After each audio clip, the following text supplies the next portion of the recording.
Un centre aéré construit autour d'un grand espace vert et de larges avenues. Ville occidentale? Non, nous sommes à Calcutta, en Inde.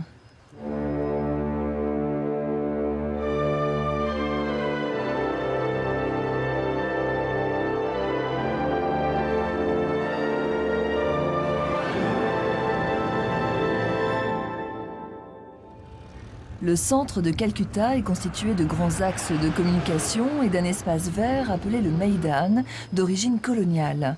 Au XIXe siècle, les Britanniques ont édifié un centre administratif non loin du Gange et de l'autre côté du fleuve, la zone industrielle de Howrah. L'essentiel de ce paysage est occupé par l'ancien quartier des affaires, construit à l'époque anglaise. En arrière-plan, on distingue le quartier indien des affaires et différents quartiers d'habitation. Datant de la colonisation, les grands axes de communication traversent le cœur de la ville.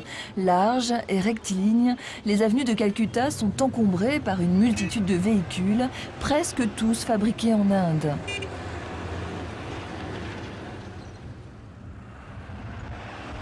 Le pont Howrah, qui enjambe la Hooghly, un des bras du Gange, a été jusqu'en 1992 le seul pont de Calcutta.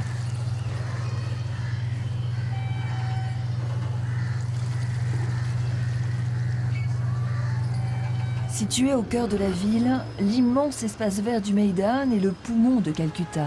Ce parc est resté le symbole de l'ancienne présence britannique.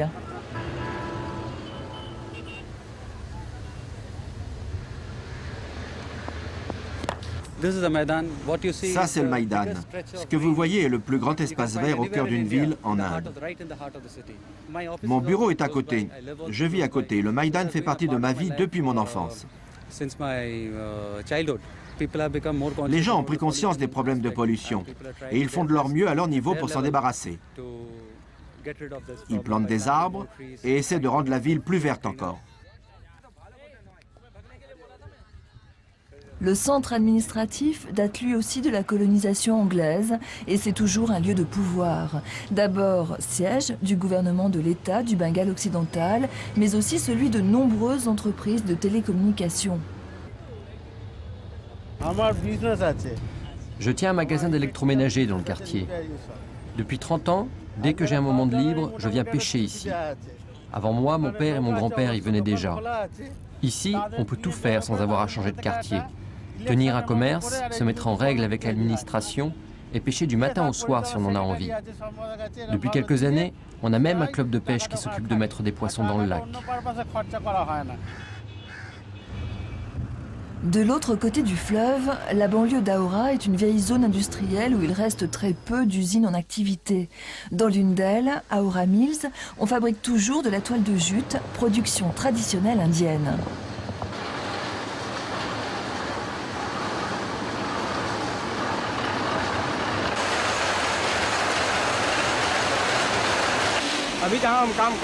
Je travaille ici depuis l'époque anglaise. Je n'ai jamais quitté l'usine. À l'époque, les machines produisaient beaucoup moins. Il y a 20 ans, je pouvais coudre une quarantaine de pièces par jour. Aujourd'hui, j'en fais plus de 1500.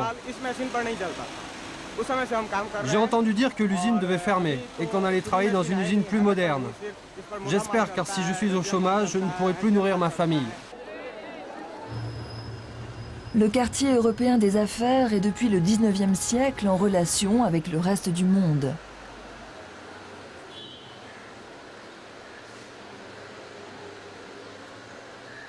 Les anciennes demeures coloniales côtoient les nouvelles habitations ainsi que les bureaux de grandes sociétés. Parmi elles, la Yash Exports, d'envergure internationale. On a installé nos bureaux ici. C'est le meilleur endroit de Calcutta.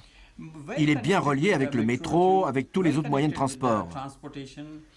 Toutes les facilités sont là. La poste, les bureaux de change. À chaque coin de rue, on ouvre de nouvelles succursales des banques nationales. Depuis 3 ou 4 ans, ce que j'ai vu ici, c'est un développement phénoménal. Le quartier indien des affaires a toujours été un centre d'activité extrêmement diversifié. La population de la ville l'appelle le Bara Bazar.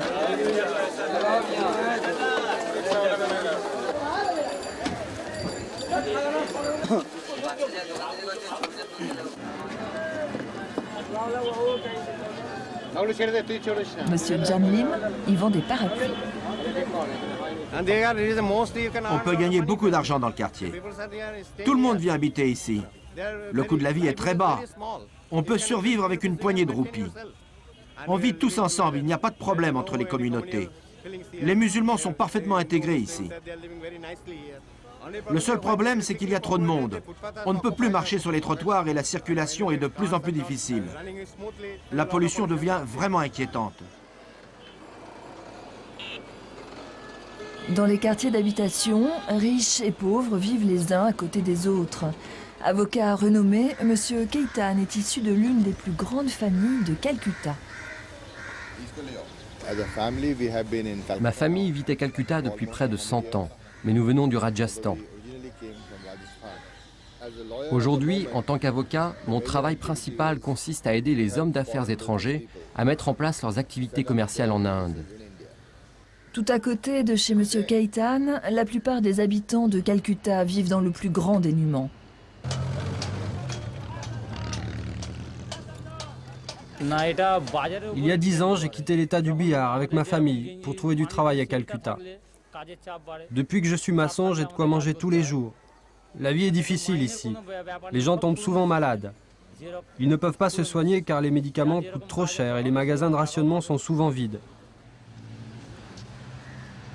Calcutta, ville surpeuplée aux inégalités sociales criantes, reste fortement façonnée par la colonisation britannique, mais présente aujourd'hui le visage d'une métropole extrêmement dynamique.